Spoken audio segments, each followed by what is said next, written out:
Assalamualaikum warahmatullahi wabarakatuh. Sahabat beriman yang dirahmati Allah, ada 7 tanda kamu dilupakan Allah Subhanahu wa Ta'ala.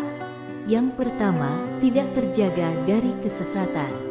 Maka kami biarkan orang-orang yang tidak mengharapkan pertemuan dengan kami bergelimangan di dalam kesesatan mereka.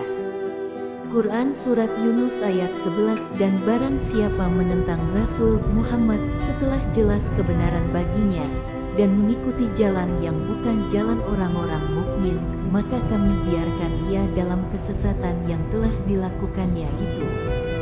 Quran Surah An-Nisa ayat 115.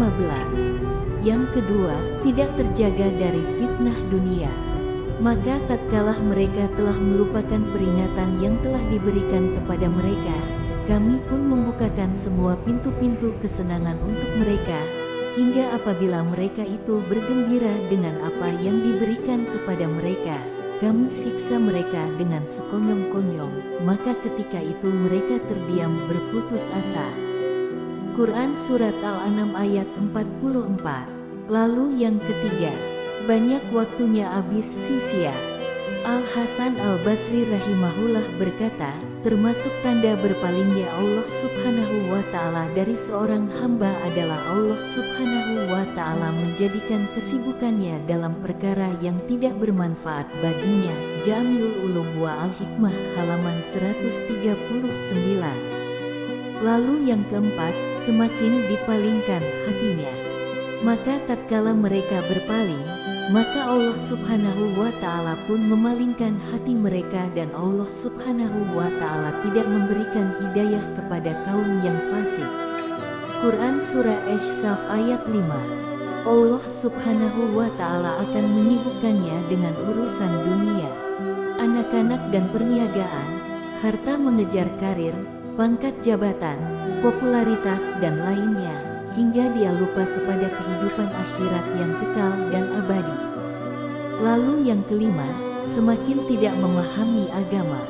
Imam Ibnu Jauzi rahimahullah berkata, barang siapa ingin mengetahui sebesar apakah perhatian Allah Subhanahu wa Ta'ala untuk dirinya, maka lihatlah sebesar apakah ilmu agama yang telah dia dapatkan. At-Tazkirah halaman 55. Lalu yang keenam, tidak terlihat adanya kesalehan. Ketika Allah Subhanahu wa Ta'ala mencintai seorang hamba, maka Allah Subhanahu wa Ta'ala akan memberikan kekuatan kepadanya untuk bisa menjadi hamba yang saleh, dan Allah Subhanahu wa Ta'ala akan mudahkan dia untuk melakukan kebaikan dan ketaatan. Lalu yang terakhir, dijadikan senang kepada dosa. Tidaklah engkau lihat, sesungguhnya kami telah mengutus setan-setan itu kepada orang-orang kafir untuk mendorong mereka melakukan maksiat dengan sungguh-sungguh.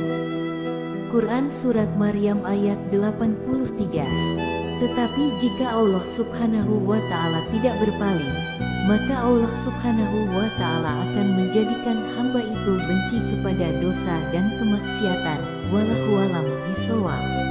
Demikian yang dapat saya bagikan.